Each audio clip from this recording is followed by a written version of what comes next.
This is from FS1's The Herd. Former NFL defensive lineman Gerald McCoy with his thoughts on Deshaun Watson being medically cleared to play against the Ravens a couple of weeks ago. Man, listen. Okay, I'm on the media side now, so I can say it.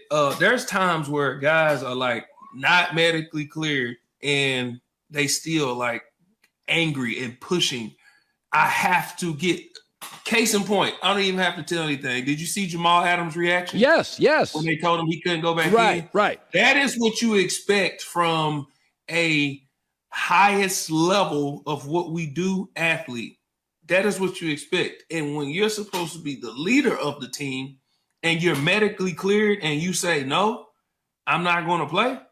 Nah. Now, I am an advocate for confidence mentally. Sure. If he's not all up there mentally and he feels like mentally I'm not ready to go, okay, you kind of can't knock a guy for that. But it's like, come on, bro.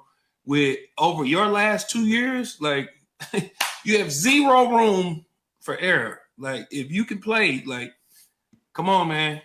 So, but if he feels like mentally he wasn't ready to go, you don't want your quarterback out there doing too much thinking.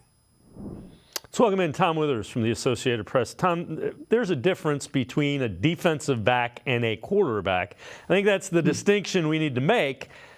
If a quarterback can't throw the football, he can't play. Now, having said that, we were talking beforehand, and I kind of agree with you. Deshaun Watson probably led him to believe I'm going to be able to go because that's the kind of player he is. It's kind of like what McCoy was saying, I'm going to get out there. And then he got to Sunday, and the ball wasn't going anywhere.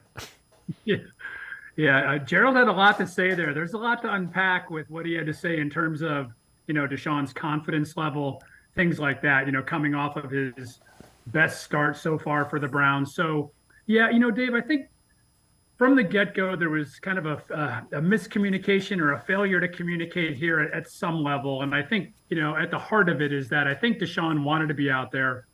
I think he had convinced himself that he would be ready by Sunday morning.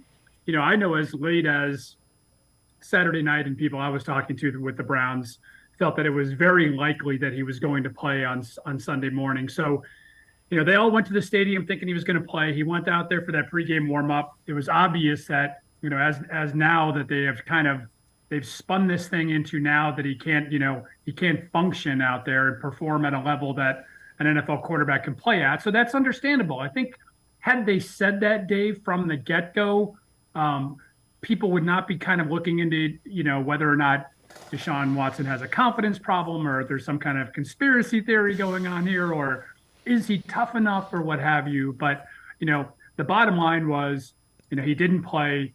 They were up against a good team with a very good quarterback and a very good defense. And when you throw a rookie quarterback out there, this is what happens.